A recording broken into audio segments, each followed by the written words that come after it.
and welcome to Glue Factory. My name is Olga Kaw. And my name is Milo Edwards. Today we are joined by Ray Badron and John Cruikshank. They're not here. Now, throughout this episode, we're going to slowly realize that they're not coming. And it's going to be a sort of waiting for Godot style experience. You're going to go on that journey with us. We're recording this at the end of the episode now, so we know they didn't turn up. But it's about to go to a moment in a minute where we don't know they've not turned up. And so what starts as a sort of casual conversation about ice cream in order to fill time while our guests are late becomes a sprawling discussion about conspiracy theories. There are revelations about Robert De Niro that I can't even begin to get across to you, the listener. This might be my favorite episode of this we've ever done. It's the first ever episode. We're doing just the two of us. Yeah. A beautiful thing. It was very nice. I would say it's probably the closest it comes to just what my friendship with Milo is like. Yeah, there we go. We're talking about Robert De Niro. Always, greatly. nonstop. Do you guys have anything you'd like to plug? Sign up to the Patreon for all the Robert De Niro juice. You're talking to me? There's no one else here, so you better drink this really dilute solution of arsenic. It'll make sense. Okay, so talk to me about this mascarpone ice cream. It was great. I was in Rimini in Italy, and Is this what your solo vacay? Yeah, my solo Walk vacay. me through your solo vacay. How are we doing this? Like, what is because clearly you're going in with an idea of the kind of man that you want to be. Yeah. Who is he? Yeah. Is he mysterious? I was wearing linen trousers and tan loafers. You can reinvent yourself. You could be whoever you want on a solo an open holiday. neck shirt. I'm sauntering around the place. I'm reading my book at cafes. What are you reading? What was I reading at the time? I was actually reading former guest of this podcast, Sam Tallant's excellent book, which is called Running the Light. It's a novel about a stand-up comedian. Oh, wow. Was it good? Yeah, it was really good. Fantastic. Okay. People are always like producing media about stand-up comedians, but those people are never stand-up comedians. Yeah. And so you're reading it and it's quite a traumatizing read because he's like describing doing like horrible, I think it's like, it's not autobiographical, but it obviously like heavily draws on his experiences. And like you're reading like a description of like a horrible corporate and it like gives you like a PTSD flashback or whatever. So yeah, very good book, would recommend. It's nice to see yourself represented on page. And I also read another book called It's All in Your Head. 2 books in a holiday. You are a different man. I didn't finish Sam's one on that holiday, but I did finish it later. And are we doing headphones in or are we listening to the locals speak Italian to each other? No, I'm headphones out. Headphones out. I'm raw dog in Italy. Okay. Wandering around. So are you having alcohol for lunch? Oh, yeah. Oh, it's continental Europe, baby. Alcohol and cigarettes. Alcohol and cigarettes for lunch. Beautiful. You can read drunk? Yeah. Can't do it. Great. I mean, not that. I'm not getting like cooked. I'm just like, it's like base level alcohol. And are we having an aperitivo or are we having a wine? What are we having? I think I was mostly drinking wine. Yeah. Are you speaking to strangers? No, not really. I'm not a big strangers guy. I will speak to them. I don't mind actually. What I hate is initiating interactions with people because I find that incredibly like rude and not awkward. Okay. But if someone wants to talk to me, if they're interesting to talk to, I'm happy to talk to them. Okay. Although often the people who want to talk to you are just nuts or American. The two both, varieties. Or both. Yeah. Are we doing ice cream every day? Oh yeah. Yeah, we're doing. Oh, the woman in the Italy. ice cream shop, she knows. It's Italy. Yeah, there's an ice cream place pretty much opposite my hotel, and there's a deal, and that's the place that does the mascarpone ice cream. And is it mascarpone flavored or is it just straight up mascarpone? I think it was like frozen mascarpone, or it was like blended with actual ice cream because it did have like a different texture. And is it like more soft serve adjacent? Yeah, it was. Yeah, like not as soft as soft serve, but it did have a kind of layer, like a softer kind of vibe to it. Yeah, and man, it was glorious. I've been chasing that dragon ever since. That sounds absolutely delicious. Because you love an ice cream. Oh yeah, there was a point in my life where I was eating ice cream every day, and I remember one of the first promises my now fiance said to me while we started dating. He's like, with me you'll have ice cream every day, and I think it's a really good thought, and we do have ice cream on deck every day in our home in case of an emergency. Creamy. But I can't say I have sustained that. No. Yeah, I mean, I don't have ice cream every day, but I do like ice cream. I have come back to ice cream every day in Australia because I do think it is the superior ice cream nation. Sorry, Italy, the gelato in Australia is unbelievable. Food here in general, great. Are you a Peter Pipo girly? The thing is, I understand and I can respect. Actually, I haven't done it this year. Maybe we should do it. Yeah, let's do We it. should definitely do it because I've done Piccolo, I've done Messina, I've done Anita. I was like, I haven't been indulging that much. Me listing every single ice cream. Piccolo's like absolutely good. It's passable. It's passable. Sorry. Like it would be in London, it would be like the best ice cream place. Yeah. But in Melbourne, you've got so many options. Yeah. Although actually, there is an ice cream place in London that is very good. Tell me. It is called. Fuck, what is it called? Jalupo? No, you see, O'Donnell's? Jalupo is the Piccolo of London. I think it's good, but it's well. There's okay. While he's looking, here's your guide to London's Soho if you want an ice cream stop, because I sure do. If you want good Australian gelato, Belmonte, where's that? It's on the it's like south. I want to say it's southwest Soho. Okay. Like down that way. It's like near sort of like Shaftesbury Avenue. Belmonte. Okay, can you text that to me? Because I will check it out. I'm going to send it to you right now. All right, you want now. Australian gelato? You're going to Anita. Great Windmill Street. Covent Garden. Okay. It is overpriced, but you cannot beat how good it is. Then if you want Italian, passable, Jalupo, as just mentioned, you're going to get the pistachio. You can't go wrong with the pistachio at the Jalupo. If you want to get a little crazy and go beyond gelatos, we have Utterlicious, which is in 7 Dials. And that is more of an ice cream shop that has a rotation of flavors. They have Maltesers. It's fun. It's a fun time. Yeah. If you and want 7 Dials is just such a fun location. What a place. People are like, why the fuck is it called 7 Dials? And then you go there and you're like, oh, I understand. There we go. Okay. Then we have Mama Son's, which is a Filipino ice cream spot that has Milo flavored.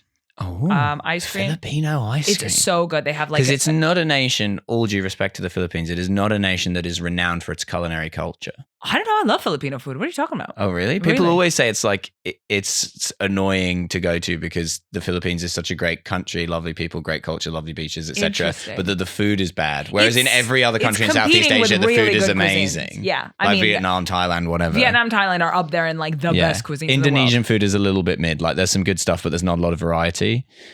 That would be my. We're back to the ice cream. This is a different conversation. So if you're looking at an ube ice cream, they've got ube. It's a sort of a purple yam that's very, very delicious. Oh, okay. So is that the same thing they have in Hawaii, but they call it something different? I think so. Maybe fufu, is that what they call it?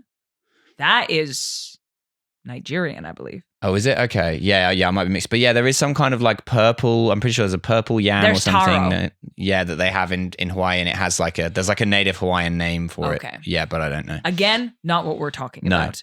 The Tangent King has logged on. And this feels like a video game where I'm tempted to go on various tangents. I say, no, we're talking about ice cream right now, not the geopolitics of Southeast Asia. Okay. I was just interested in the flavor. I'm sure you are. Yeah, okay. And please continue. They've got all kinds of different flavors that are Filipino, but not only that, you can get a halo, not sure how to pronounce it. Maybe there's different ways to pronounce it, but it means that you get scoops of ice cream, but then you get loads of other shit. You get crushed ice. You know, I love that crushed ice. In an ice cream? No, but it's essentially turns into this like sundae, and it has jellies in it and red bean in it and coconut in it. It's just like everything. It's just everything. It's like a Filipino ice cream sundae. It is incredible. It is my favorite treat. I absolutely adore it. Okay? Because it's just textures. It's just textures. There's jelly and chewy and sticky and cold and hot. It's just, there's a piece of flan in there. What the fuck? Like flan, like a because a obviously they were a Spanish colony for a bit, and there's a bit of Spanish omelet on the top. Yeah. So there's some flan. It is incredible. It's an incredible thing. So that's if you're feeling a bit more adventurous beyond just regular gelato. Then we have. Wait, we're absolutely not done. There's more. There's that. I'm not entirely sure what the name is, but there's a place in Carnaby Street that has like really experimental flavors. They'll be like hamburger ice cream. So if you're feeling crazy, you could do that. Oh, it's kind of Heston Blumenthal then vibes. You could go to Creme, which is a cookie place in the heart of Soho that does these like thick cookies that are inspired by Levain Bakery cookies in New York City. However, they have a malt. Is it malt? I do like a malt soft serve. that is delightful. Or is it cereal milk? Something like that. You know what I mean? Yeah. A malt soft serve is good because there's that one in fucking Edinburgh that does that too. Yeah. That you Oh put my me God. onto, Okay. yeah. That's incredible. That one is incredible. That one's incredible. It's not as good as that one. That was a great Olga Cock find. I will say it's not as good as the one in Edinburgh. It's a little icier. It's not nearly as creamy, but there's so much of it that you could feed a whole family of 4. They give you essentially a coffee cup of soft serve. It's unbelievable. The margins aren't making sense. And the thing is, they're going to catch up to it. And so go take advantage of this deal before it's too late because it's quite pricey. And you're like, this is a lot for ice cream. And then you're like, oh, no, this is a meal. Okay, I'm still thinking. I can talk about ice cream in Soho for ages because that's my pre-show treat or my post-show treat. If I bomb, I go get an ice cream. And if I'm good, I also go get an ice cream. Beautiful. Either way, we get an ice cream. I think I might be done. The final ingredient is tears. Always. There's a Ben and Jerry's in Soho, but you've got more self-respect than that. Yeah. I believe in you. I love an area where there's good dessert options. Oh yeah, because I quite often want to go out for cuisine where the dessert is not going to be good. We're talking Chinese, we're talking Indian, Pakistani food. And we want to go to a second location, don't we? Exactly. We love a second location. We're prolonging the day, prolonging the night. Yeah. And there are some cuisines, they went so hard on dinner, they didn't think about dessert. And I respect that for them. But true. For me, I am thinking about dessert. And Italians got you covered because they'll always have a tiramisu. And I love a tiramisu. This is interesting to me. This is interesting to me because some cuisines will allow for a dessert-only location and some will not. I'm not getting creme brulee in a creme brulee shop. Do you know what I mean? I'm having to have a full French meal just for a creme brulee. What's the deal? Creme brulee shop, you've got to be in Dubai. Oh yeah, I'm actually confident that it does exist there. Yeah. I think maybe with British desserts as well, you're not getting a sticky toffee pudding in a sticky toffee pudding location. You're having to go through a full British meal. We're opening this, the British dessert shop. We're talking fucking apple crumble. Yeah. We're talking Bakewell tart and custard. We're talking baked jam roll. Great time. Yeah, Spotted Dick, he's there. Yeah. I think that would be sick. I think actually that would be sick. We could get the sticky toffee puddings guy involved. Some of the best British food is desserts. Don't start me on cakes. We're not going to do that, but because we don't have the time. But I do think that sometimes. Sue me, I will stop in a St. John Bread and Wine, Spitalfields, shout out, just for a dessert. Ooh. And I think we can't afford a main course, am I right? God no, but I do think that a British dessert shop, that's what's up. Because we're having patisseries, we're having viennoiseries, we're having fucking cafe concerto. Oh yeah, that's nice. Where the fuck is the British dessert spot? Get yourself a spotted cock. Heyo. Hello. I like St. John, but it feels a bit too much like homework. Like they're trying to like every option on the menu is a bit too interesting. You know what I mean? agree that for the St. John the restaurant, St. John Bread and Wine, it's a little more casual. Yeah, you can't get too crazy with a dessert. You know, there's limits. But recently I've been eating a lot of meals out in. We are MD food boys. We are. We're the older version. Can you tell that version. our guests are late and we have limited time in this studio? Yeah, I like pepperoni, but I've been out for dinner in Shoreditch a few times. Okay. Terrible dessert options. Awful. Because it's all just restaurants, isn't it? Yeah. There's no cafe culture in Shoreditch. And then the dessert options are all like, you know, those crazy businesses that are like... Oh, they have the charcoal soft serve and the box spark? Oh, well, I haven't had that. Charcoal soft serve. It's like just for vanilla a hangover. Soft serve, but it's black. And you're like, whoa, what? Yeah. And you're like, is it black sesame? No, it's just charcoal. Yeah, we're not in Japan. It's not going to be good. Those kind of businesses that they're always in like a hole in the wall. They're always run by like Anglo Bengali guys, and like nothing about them makes any sense. It's like they're very like they're like Dubai with a head injury stuff. Where it's like, it's the Dubai frozen yogurt. Like, It's like that thing. And you're just like, why does anyone? And it's always bad.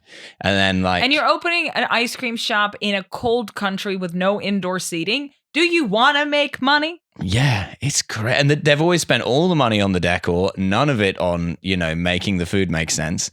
And then one night, me and my pal Titus were out for dinner. Shout out Titus. Shout outs to Titus. We want to go and he's also in the getting married in summer 2026 train. Oh, really? Who's he getting married to? Have you never met Titus's fiance? Can't say Katie? I have. No. Last Katie's time lovely. I We saw love Titus, Katie. I saw him making out with a girl. Maybe it was Katie. We don't know. But that was years ago. That was years ago. It was a long time ago. But yeah, so that's happening. Very good stuff. But yeah, he and I were out for dinner. What's his bachelorette? Well, I am the best man. Oh my God. So what are you organizing? Tell me. Well, it's sort of a very, who's the tangent king now? It's very like, he is quite a low key person. And so I am kind of like, and also he is Lithuanian, so they don't have the same, I think, like wedding traditions that we do. And so I've been kind of talking him through. I've been sort of like, I'm like, traditionally you would have a stag do. Traditionally I would organize it, and I'm like, but also ultimately it's your wedding. Like, okay, so are we doing what you want? Classy? Are we doing trashy? Are we doing third location? Are we traveling? Tell me everything. I think it's going to be, I think classy is the vibe that he wants. I think he wants like dinner with the boys. Does he want like a fancy steakhouse? What would he like? He's a little bit low key, Riley pilled. Like he likes a nice Okay, so we're doing small plates. We're doing farm to table. But he's not like, he's like slightly more, I guess, in the sort of in the Bourdain corner of the Matrix, where like he likes like good food, but he's not necessarily fussed about like fancy, but he's like into food. Okay, so we're going to Zone 4. Maybe. We're going to a kebab shop. No, I think it'd be like a nice restaurant, but not like overpriced. Like a kind of like a sort of like a thinking man's choice restaurant. Yeah, not a like, I read about this in Condé Nast. Insider, local. Yeah. Family run. And then I think I would be remiss in my duties if I didn't organize something a bit silly to happen. But I know him, and I know that like I'm not going to push it. Would he be mortified by a strip club? I don't know if he'd be mortified, but I think it would be like not what he would want Would to he happen. want to go to a casino? Yeah, I don't know. This is the interesting. So I'm kind of like, I have to do, it's going to be like 90% like nice and exactly what he wants it to be. And then 10% will just be like a silly prank thing, but like won't annoy him. He'll find it funny. Okay. Like that's kind of the vibe. Because I know some people that they take a stag do way too far. And then like the stag I think is I like, might be that person. I actually hate this. Right. No, but if you're the bride, that's fine. It's your thing. Like if like, because I'm having another stag do bachelorette party for myself in Atlanta. In Atlanta? Yeah. Wow. You just because it's the only Americans. State in America with bottomless strip club. Yeah, and chicken wings. And everyone says that the strip clubs in Atlanta are yes, we're going to a strip club. Is there like a male strippers strip club? No, I don't think so. Oh, that's a shame. I think no. I walked past one near here. Really? Yeah, there was one where, or at least they have a night where it was like they said like a lineup of toy boys. I'm intrigued by that. I will also say I think I've been to Magic Mike, so I do appreciate the male form. I wonder if it's a male strip club. I wonder if it's a mostly gay demographic. I simply don't know. I remember when I was 18 years old, my friends hired me a male stripper. And I liked the idea of it, but by that point I had never seen a penis before. He got the cock out? No, but I've never been like close to a dick. Like my face had never been close to a dick. It was like my senior year of high school, and I had the opposite of nominative determinism. I was like a full virgin, and so I was like, I like the idea of it. I was like, oh, this is so fun. But then the second, even in underwear, his penis was next to my face, I felt so anxious, I ran away. So I do wonder if I would be too anxious to be in a male strip club. Surely but I not have now. had experience since, so maybe not anymore. Yeah, it wouldn't at this point be the closest. Yeah. I mean, you don't know my life. No, that is true. But yeah, so I don't know. I don't know if I would want to go to. I wonder if a group of men that naked, that close to me would be actually quite threatening and not exciting or playful. Yeah, maybe. But then I have been to Magic Mike, but Magic Mike I was in a balcony seat at a comfortable distance. Yeah. You got opera glasses. Yeah. So yes, I think we are going to a strip club that was going to be full of women, which I also can appreciate. Yeah. Well, I suspect that that male strippers would sort of put you at ease, because they're like, whilst there aren't really like, or that don't seem to be many like strip clubs that are aimed at women or even at gay men. Actually, I think gay men are kind of getting it elsewhere. There's a different, and I think women sometimes will hire strippers, or there'll be like a Magic Mike situation, but there doesn't often seem to be like a club where it's like, this is the club where like hot men dance or whatever. Because I guess it's just not, it's the same way that it's like, I think there are obviously loads of women who watch porn, and then there's loads of men who read smut. but smut is mostly for women and porn is mostly for men. Right? Yeah.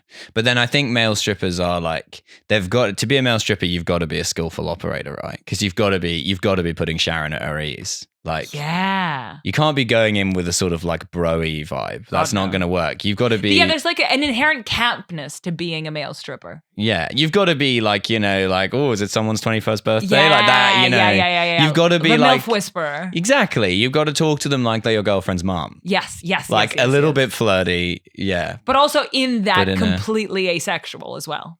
Do you know what I mean? I don't know. I think you'd be a really good male stripper. Thank you. I think you'd be, because you got the social skills and also just like this sort of vested interest in having older women like you.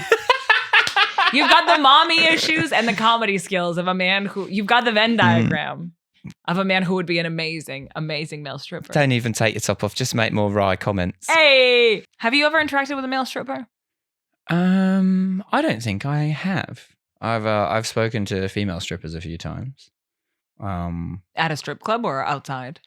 In like various in strip clubs and also in life. I must have told you about that time I went to a strip club in Krasnaya Polyana. No, what were you doing there? So I was. For context, it's a ski resort in Russia. Yeah, so I was working a festival in Sochi, where I must have told you this story that it was the Festival Молодежи и Студентов. And then I was presenting. They wanted an English-speaking host for this one event. It was like an exhibition of Russian robotics. What? And it was like, and I was having just for context again, it's a youth festival. Yeah, and it's like a hangover from the Soviet Union, and it's now like this kind of weird tatty old thing that's like they kind of like it's an international festival, but basically to make it international, they kind of like. I think they like comp the travel for people from like Central Africa and like places like that. Okay. To kind of make it notionally international, because obviously there's not a lot of French people flying in for the festival. Okay. So it's quite a strange mix of people. It's mostly Russians and then like a few people from like countries that most people have not visited, like kind of far-flung places.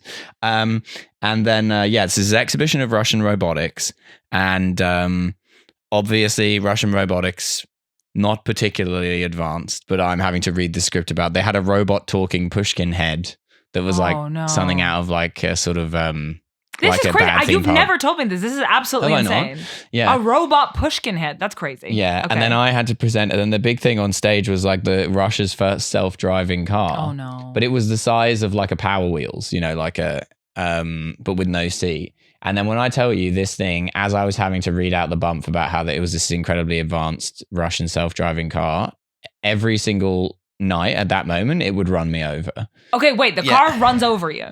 Yeah. So the car runs me over every night as I'm doing this. And then on the last night of the festival, I discovered that the car wasn't even self-driving. There's a guy in the text box with a remote control driving the car. And I'm like, he's just bad at driving a remote control car. And that's why I got run over like 3 times. Wait, what? Okay, so it just like didn't stop? Like it just stopped too late? Yeah, well, he's just, I guess, because he's at a distance. So there's like this stage, and it's like the stage isn't very deep. So there's like one host here and me here, and then we're kind of like at the front of the stage, and then there's like a little bit more stage behind us, and then the car's supposed to drive up onto the stage and drive along, and then down a ramp on the other side behind me. Yeah. But every night it would manage to avoid him, but it would kind of like creep this way, and then it would just like drive into the side of my leg every night. And then I realized it's just because the guy in the tech box is like, he's like quite high up and far away, so you just can't really see what he's doing when he's driving this thing with a remote control. So funny. Insane. Wait, but are we pretending it's not happening? Are we making a little joke about it? I think are you acting like it's just not sort of had to you? pretend it's not happening, because it's also like, I don't think it was very obvious to the audience. Okay. Either. So you're just taking it and then pretending like it's not happening. Yeah, I'm just taking it every night. But yeah, while I was working this festival, a friend of mine was tutoring this Russian family, and they were on holiday in Krasnaya Polyana, but it's summer, so there's no skiing. I don't know, they're doing like fucking mountain biking or some shit. But as you can imagine, this place is dead. Right. So he's like, look, just get an Uber up the hill. He's like, I'm staying in a 5-star hotel. I'm working for these oligarchs. I'm expensing everything. Okay. He's like, just come up. We'll hang out in the hotel and I'll just expense everything. I'm like, cool, fine, whatever. So I turn up. Like the place is like, it's like fucking Chernobyl, like deserted. Like in like winter, it's like super glitzy ski resort, but in summer there's like no cunt there. To walk in, it's evening. And then like, he's like, I'm trying to figure out what to do. And then so I start, obviously the concierge speaks English, but I'm like, we're going to get more out of this guy. So I'm kind of like, because my friend didn't speak Russian. So I'm like, but I'm like, yeah, where should we go? And then the guy's like, there is bowling. Yeah, and that's I'm like, Russia. yeah, we don't really want to go bowling. And he's like, actually, there is nightclub in the basement of the hotel. Oh, wow. Okay. And I'm like, there's a nightclub in the basement of the hotel. And he's like, yeah, a nightclub in the basement of the hotel. And I'm like, okay, let's check that out.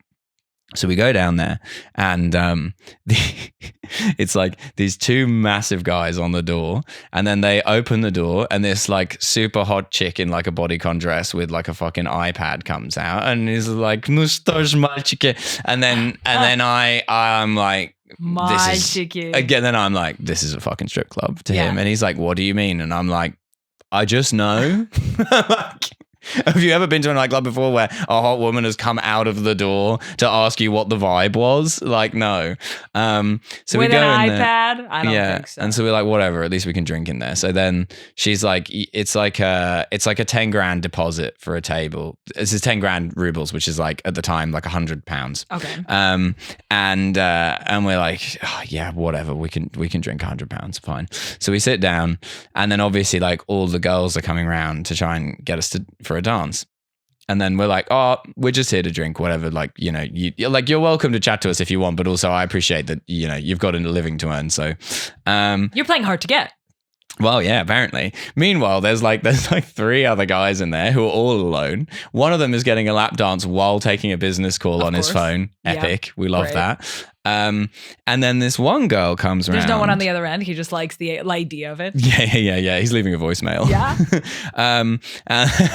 No storage, mom. And then this one girl comes around and she's like, I recognize you from TNT television. And I'm like, oh yeah, it is me. And then she sits down and she starts like chatting to us. And she's like, do you know this famous comedian? Do you know that famous comedian? Whatever. And then she starts going around like telling the other girls. And then she's like sat with us for like an hour. And then we keep going like, look, we don't like, you're welcome to chat to us, but like, we don't want to dance. So like, I get it. Like you need to make money or whatever. And she's like, no, whatever. And so, yeah, I spoke to a stripper for like 2 hours. And what are they wearing? Just dresses? Yeah, they were dressed in a sort of like, I would say provocative way, but in a way that you could be dressed like that on the street. Okay. Yeah. Because the strip clubs in Russia are like quite classy because it's like, it is a place you go to have a business meeting. It's a gentleman's club. Yeah. It's a gentleman's club.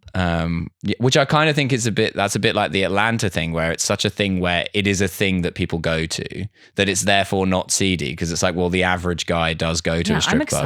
I'm excited. You can get takeaway wings from Magic City. God, imagine eating wings in the strip club. I'm getting That's wings crazy. at the strip club. I'm 100% eating wings at the strip club. I'm absolutely so sucking it off the bone. I am so excited to go. Mm-hmm. It's like Are you going to get a dance? There's 8 of us. I want to get a table. There's 8 of us. And it's 4 boys, 4 girls, I want to say. Mm-hmm. But none of the boys want to go. I think only Ewan wants to go. So it's going to be 4 girls and Ewan. I love it. It's going to be a good time. I think we're going to have an amazing time. Her gyrations are incredible. I'm very excited. But I remember going to a strip club in Tolyatti. Oh, wow. Okay, so Tolyatti, why were you in Tolyatti? Tolyatti is where my dad's family lives. And so I think the home of Lada? Yeah. Yeah.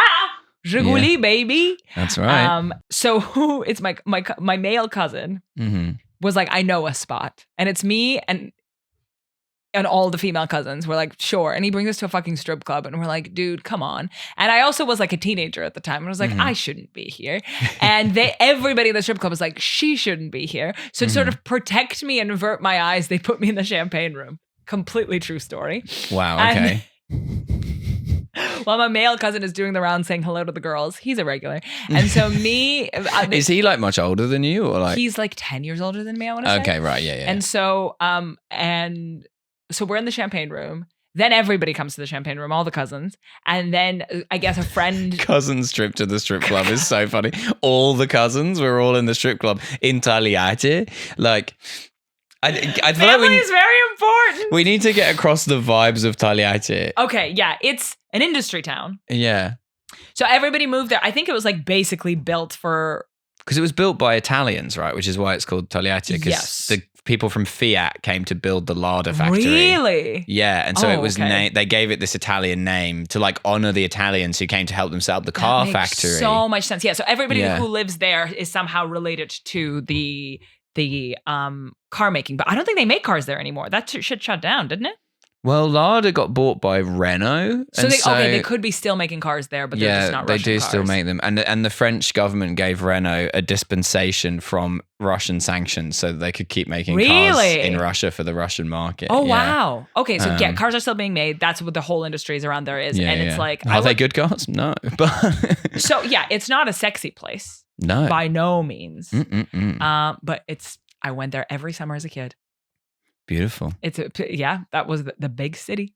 The big city. Getting the Italian diaspora food in Tolyatti. Oh my God. I do wonder if there's any Italians ever stayed. And then I remember once all the cousins... Tiramisu, just like Mama used to make. Guido Russian is such a powerful... With like cranberries in it. Listen to your fucking machacha. You show no respect. Anyways, I remember one of the dancers ended up chatting to me in the champagne room and she had no idea what to talk to me about. So I have a very clear recollection of sitting there with her talking about, she just went, "You watch Breaking Bad?" Yes. Yes. That is good Look, shit. and the thing is, a stripper can talk to absolutely anybody. And she was right. I was like, I love Breaking Bad. So you know what? They have the best social skills in the world. They do. Surely they do. Yeah. So she was like, how do I talk to a teenager? Boom. Yeah. She probably watches TV shows. They should all become diplomats. I agree. You do 10 years in the strip club. That's how the sort of the KGB spy ladies, right? That's a sort of... Okay, so let me tell you about Palmiro Togliatti. Please. Was an Italian politician and statesman who led the Italian Communist Party for nearly 40 years. There you go. In 1930, Togliatti renounced Italian citizenship and he became a citizen of the Soviet Union. Upon his death, a Soviet city was named after him. There you go. There you go. Palmiro Togliatti. What a name. What a name. Yeah. So Togliatti is a city in Samara Oblast. Yeah, baby. Because Palmyra is a city in Syria, I believe. Yes. And I know this because he's got two cities named after him. Because of the Edinburgh, Palmyra. Yeah. The kebab shop. Yeah. That is the thing that's like open latest at the Fringe. Yeah, and it's the place that ISIS were like fucking destroying because it has all these like ancient like pagan carvings or whatever. It's awful. Oh, it's awful. Taking an anti-ISIS stance on this podcast. Can I just say it's very brave. It's awful what they did. The city. I tell you what, we don't like those guys. No offense to the ISIS community, by the way.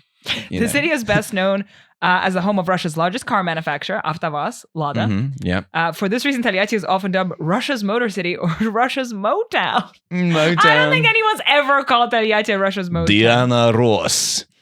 Supreme. Can I tell you the funniest thing that happened in Russia's Motown? I will not do the story justice, and it will not make you laugh as much as it made me laugh. Please keep calling it Russia's Motown. It's so good. Let's make it happen. It is by far probably the thing that's made me laugh the most in my entire life. Okay, all right. First of all, rude. Just thinking about it makes me laugh. Okay. So in the early 2000s, there was the rise of, I would say, a DJ of a genre that maybe I've told the story before, but I'll tell it to you again. Of a genre that I cannot particularly describe, but a German DJ called Scooter. Do we remember? Oh, it's ringing a bell. Bleach blonde hair and the kind of music that he was making. And some people are listening to this screaming, I can't believe you don't know Scooter. I'm going to play you some of it. It's very Euro trash. It's I'm good. Sure I'm going to know it because the name is familiar. Let me play you some. Okay. Well, now he'd have to be called E-Scooter. Am I right? What's a good... How much is the fish doing?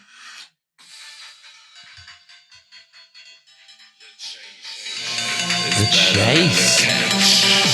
Wow. That is crazy.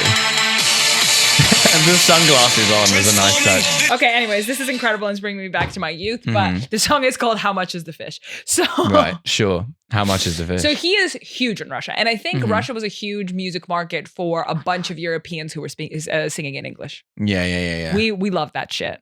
Roxette, love that shit. Roxette was one of the first shows I ever saw, St. Petersburg, Russia. I mean, Roxette is banger after banger. Love. She's dead now. R.I.P. to a queen. Yeah. She got that Annie Lennox hair. Listen to your heart. God, Roxette are amazing. Yeah, great stuff. Sweden's finest. So, Scooter is huge in Russia. Early 2000s. Yeah. And my cousins, famously the male cousin and female cousin, are like, we fucking secured tickets to the Scooter show in Tolyatti.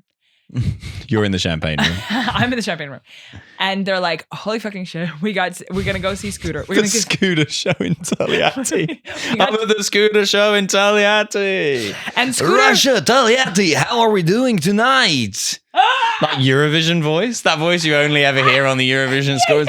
It's great to be here in Russia's Motor City. Wow, great to see so many sexy people out there. Because they're doing an impression of an American accent, right? How much is the fish? Pretty cheap, I bet. They're like, we're gonna see Scooter. It's gonna be the night of our lives. To be clear, Scooter is 3 guys. Oh, okay. There's like one bleach blonde guy, but there's 3 of them. It's a 3-wheeled scooter. So they show up. First and foremost, they show up at the boxing ring in Tolyatti because that is the biggest venue in the city. So he's performing at the boxing ring. Okay. Oh, wow. And at this point, they're like, okay, so this is just one guy, but he's got bleach blonde hair and he just has a computer. Okay, interesting. Then they're like, how come Scooter isn't doing a Moscow date? They start asking themselves a series of questions. He just loves Tolyatti. One of us just, well, how come the tour doesn't include St. Petersburg? It transpires that just some guy from Tolyatti bleached his hair and essentially scammed a bunch of people in the city to go to a scooter. He's the most Russian man of all time. That is beautiful. When they were describing the waves of realization that were happening in that moment, I pissed myself. It's honestly one of the funniest things that's ever happened. Just some dude bleached his hair and was like, nobody knows what Scooter actually looks like. They just know that he has bleached hair. Also, he's a DJ. It's just electronic music. You can play that on your laptop. Honestly. And he basically scammed the entire city. That's incredible. And at no point, no one ever asked the question, why would an international act play Tolyatti? The thing is, even if he was playing Moscow, he still wouldn't play Tolyatti. My question is with the gig is like, presumably the gig still happened. Like, what was the vibe? Like, were people just loving it anyway? Like, I wonder if most of them didn't realize it. Yeah. Well, I mean, I guess you're not going to be... Because the thing is, you would need to really know, because like if you really truly want to believe it's Scooter, it sounds like Scooter, it looks like Scooter. How many fans of Scooter know it's actually 3 guys? Yeah, that is true. Do you know what I mean? It's brutal to be the 3rd guy in Scooter. Yeah. It's like, if you don't have bleach blonde hair, you say I'm in Scooter. You're like, no, you're not. Yeah. No, you're fucking not. There's one guy in Scooter. Tolyatti, let me hear you. How much is the fish? Can I read you the lyrics of How Much is the Fish? Yeah, beautiful. Yeah, I mean, there's 3 of them. No, the album name, No Time to Chill. No Time to Chill. James Bond in. James Bond in No Time to Chill. No Time to Chill. Oh, God. Okay, so the chase is better than the catch. Okay, so they're doing fish puns. Okay. Transforming the tunes, we need your support. If you got the breath back. We need your support. We need your support. It's a phone bank. If you got the breath back, it's the first page of the 2nd chapter. Hold your back for the rhythm attack. I like that. Hold your back for the rhythm attack. It's very rhythmic. Coming down on the floor like a maniac. Hold your back for the rhythm attack. Get down in full effect. Hold your back for the rhythm attack. Coming down on the floor like a maniac. Hold your track, so clean up the dish. By the way, how much is... By the way. By the way is like, we need to fit this rhyming scheme real fast. Yeah, fuck. Here we go again, sunshine in the air. This is amazing. This is so good. The last lyric. Respect your elders, don't be bratty. Who here remembers Palmyra Tolyatti? Guys. How How much is the fish? The Lada Gigoli was based on the Fiat 124 platform. Over the years, they gradually departed from the original design and the car became less reliable. But you could still recognize it in the smooth lines. Yeah. But yeah, that's interesting, the story about Scooter, because I feel like it's really like a tale as old as time in Russia, where like it's the sort of thing that like how many Bonnie M's are currently touring the former Soviet states? A lot of them. Doing rah rah Rasputin, people be like, it's not funny actually. Very serious, man. Blue Factory!